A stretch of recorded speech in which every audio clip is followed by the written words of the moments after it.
আচ্ছা, আমরা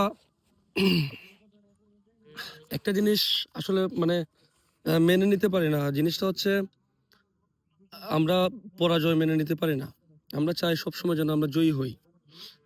তো আমার হঠাৎ করে মাথায় এই কথাটা আসলো যে পরাজয় মেনে নেওয়া তো লজ্জার বা ছোট হওয়ার কিছু না। জীবনে জয় পরাজয় থাকবেই। জয় পরাজয়ের মধ্যে দিয়ে জীবন। তো আমি পরিশেষে এই কথাই বলতে চাই, আমরা যেকোনো একটা কাজ করলে সেই কাজটা যদি মানে আমরা আমাদের সাকসেসফুল না হই, আমরা ভাবি যে হয়তো যে আমরা হেরে গেলাম। আসলে হেরে যাওয়া বলতে কিছু নেই। হেরে যাওয়া থেকেই জিতে যাওয়ার সূচনার সৃষ্টি হয়।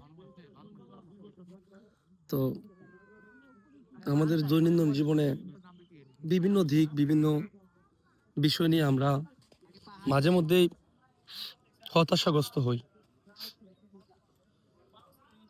তো পরিশেষে বলি আলহামদুলিল্লাহ, আল্লাহ আমাদেরকে যেরকম রাখছেন বা আমরা যেরকম আছি, আল্লাহর শুকরিয়া আদায় করে তার থেকে ভালো জায়গায় যাওয়ার চেষ্টা করব। থেমে যাওয়া যাবে না। সবসময় আলহামদুলিল্লাহ বলতে হবে। ইভেন আল্লাহর রাস্তায় ভালোভাবে, সুন্দরভাবে, সঠিকভাবে, সৎভাবে জীবনযাপন করতে হবে, তাহলেই এটাই প্রশান্তি। আসসালামু আলাইকুম।